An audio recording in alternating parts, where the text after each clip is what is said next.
একদিন একটি মেয়ে ট্রেনে করে দূরে কোথাও যাচ্ছিল।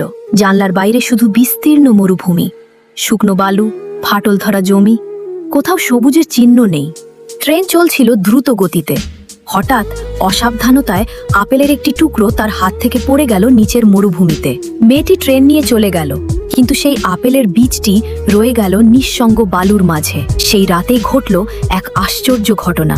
বৃষ্টির ফোঁটায় শুকনো বালু ভিজে উঠল, আর আপেলের বীজটি মাটির ভেতর নতুন জীবনের আশ্রয় নিল। কয়েকদিন পর এক বৃদ্ধ লোক ঘন জঙ্গলের ভেতর পথ হারিয়ে ফেললেন। ক্লান্ত শরীর, তৃষ্ণায় শুকিয়ে আসা গলা, ঘুরতে ঘুরতে তিনি মরুভূমির ধারে এসে পৌঁছালেন। তার চোখে পড়ল বালুর মাঝে একটি ছোট্ট সবুজ চারা। বৃদ্ধটি অবাক হলেন। তিনি নিজের পানির পাত্র থেকে অল্প পানি চারাটির গোড়ায় ঢেলে দিলেন, কিন্তু প্রচণ্ড রোদে কয়েকদিন পর চারাটি শুকিয়ে গেল, যেন মরে গেছে। তবুও বৃদ্ধটি হাল ছাড়লেন না। প্রতিদিন ফিরে এসে তিনি আবার পানি দিতে লাগলেন।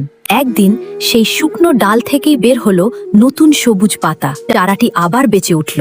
সময়ের সাথে সাথে চারাটি বড় গাছে পরিণত হলো। তাতে ধরল সুন্দর লাল আপেল। কিন্তু হঠাৎ একদিন একটি দুষ্টু হাতি সেখানে এসে গাছটিকে আঘাত করলো। প্রবল ধাক্কায় গাছটি ভেঙে পড়ল।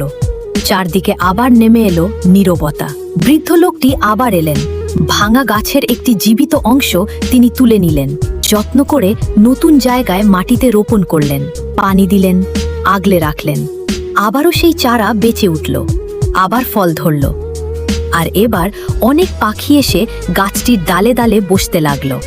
তাদের কিচিরমিচিরে মরুভূমি আর জঙ্গলের সীমান্ত ভরে উঠল প্রাণে। একটি ছোট্ট আপেলের বীজ থেকে জন্ম নিল জীবনের গল্প।